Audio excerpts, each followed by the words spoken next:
Konklusi, Ekartini TV, episode 5, tahapan-tahapan dalam rekaman.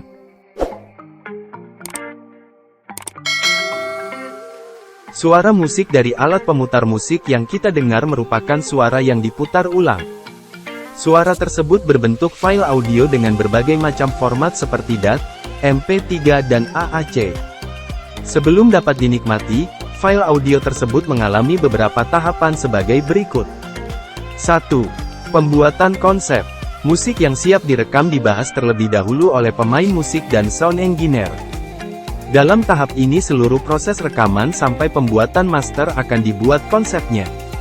Konsep ini bertujuan untuk memberi gambaran tentang proses yang akan dilalui, seperti penggunaan alat musik, efek dan tipe musik. 2. Rekaman, recording, atau tracking. Proses rekaman atau tracking adalah proses pengambilan sinyal audio untuk disimpan di media rekam. Pada proses rekaman vokal, atau alat musik penghasil sinyal audio akan diambil suaranya dengan mikrofon. Sinyal audio juga bisa diambil melalui pick up, misalnya sinyal audio gitar elektrik. 3. Mixing. Mixing adalah proses balancing multitrack. Saat kita merekam musik, kita akan menggunakan banyak track untuk merekam alat-alat musik tersebut. Proses mixing merupakan upaya yang dilakukan agar bunyi menjadi seimbang. 4. Remastering. Hasil yang diperoleh dari proses mixing lalu diedit. Proses editing ini masuk dalam premastering atau persiapan menuju mastering. Proses premastering merupakan proses penyempurnaan hasil mixing untuk mencapai standarisasi, yaitu dengan cara merapikan frekuensi-frekuensi yang mengganggu. Misalnya bass yang terlalu over dan pengaturan gain supaya maksimal serta tidak over compression. Misalnya -12 dB untuk memusik pop dan -10 dB untuk musik rock. Jika proses standarisasi tidak bisa dicapai, karena boost dan cut pada proses mixing terlalu besar, maka harus dilakukan mixing ulang. 5. Mastering. Mastering adalah tahap akhir dalam proses produksi. Pada proses mastering kita hanya menggunakan satu stereo file atau single waveform. Satu stereo file terdiri atas dua track, yaitu kiri dan kanan. Jadi file yang dikirim untuk mastering merupakan hasil mixing terakhir, bukan multitrack atau file mentah hasil rekaman. Hasil akhir proses mastering adalah master yang akan dikopi dan diproduksi secara massal. Selama proses mastering dan mixing bukan tidak mungkin timbul permasalahan, seperti track yang terlalu kencang, suara penyanyi yang false dan tuning gitar yang tidak pas. Berikut beberapa permasalahan yang sering terjadi selama proses mastering dan mixing yang disertai solusinya. 1. Balancing. Balancing adalah proses ketika kita menyeimbangkan multitrack. Proses balancing hanya bisa dilakukan dalam proses mixing. Selama proses balancing sering ditemui track yang terlalu kencang atau terlalu kecil. Apabila ditemukan masalah seperti itu, kita perlu memperbaikinya lagi dengan proses mixing. 2. Tuning.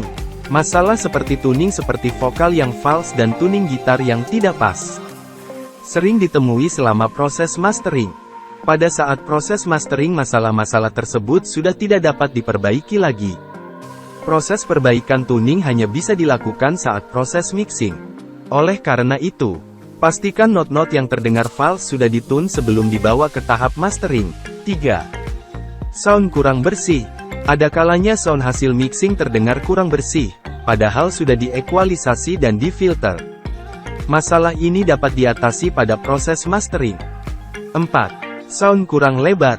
Masalah sound sering terasa kurang lebar, padahal sudah di-panning full sering ditemui pada saat mastering.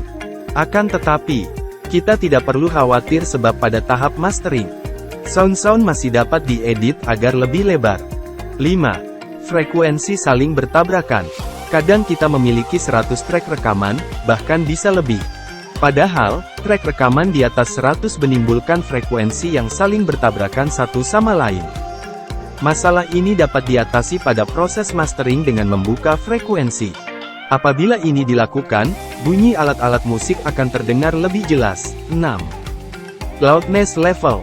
Apakah sound mixing harus kencang? Jawabannya tidak. Banyak mixing engineer yang menginginkan hasil mixingnya kencang. Pola pemikiran ini perlu diperbaiki. Mixing sound tidak harus kencang, apalagi hingga mencapai limiter L1, L2, dan L3 di Master Fader. Jika Anda memasang limiter, berarti Anda membatasi kerja mastering engineer. Usahakan selalu membuat sound mixing bagus tanpa menggunakan limiter. Biarlah masalah kekencangan mixing sound ditangani langsung oleh mastering engineer. Saat mixing, sisakan 3-6 dB fps headroom dengan posisi master fader tetap di 0 dB fps. 7. Peak. Keasyikan mixing kadang membuat kita tidak menyadari bahwa master fader dalam kondisi peak atau merah. Banyak mixing engineer berpikir secara praktis dengan menurunkan level master fader atau menaruh limiter untuk menghindari peak. Cara ini kurang tepat, posisi master fader harus selalu berada di angka 0. Saat terjadi peak, yang perlu diturunkan adalah level individu track. Jika benar-benar menginginkan sound yang kencang saat mixing, Anda dapat menaikkan level monitoring. 8. Sample rate dan bit resolution. Usahakan selalu menggunakan sample rate yang sama mulai dari proses recording, mixing hingga mastering. Beritahukan kepada mastering engineer besaran sample rate yang Anda gunakan. Apabila hasil akhir Anda berupa CD audio, saat recording cukup menggunakan sample rate 44.1 kHz dan 24 bit. Untuk hasil akhir berupa video sebaiknya Anda menggunakan sample rate 48 kHz dan 24 bit. 9. Less is more, simpler is better. Untuk mixing Anda dapat menggunakan alat-alat seperti equalizer, kompresor, gate, reverb, dan delay mixing. Gunakan dan kuasai alat-alat mixing tersebut secara baik dan benar. File musik dengan kualitas terbaik adalah file musik yang masih murni dari hasil rekaman, tanpa harus melewati banyak proses. Usahakan untuk mendapatkan hasil rekaman yang baik. Hindari prinsip we can fix it during mixing or mastering. Saat mixing, usahakan untuk membuat sound yang natural, jangan sampai bomy atau terlalu tajam. Ingat, good mixing is good mastering. 10. Normalis. Proses normalis dapat dilakukan pada proses mastering. Setelah semua editing dan filterisasi dilakukan, hal ini difungsikan untuk memberikan standar level volume suara menjadi -1 dB. Konklusi pada episode ini kita telah mengenal 1. Tahapan-tahapan rekaman.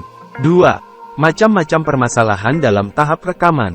Pada episode selanjutnya kita akan membahas tentang pengenalan umum Adobe Audition. Sampai jumpa di episode selanjutnya ya.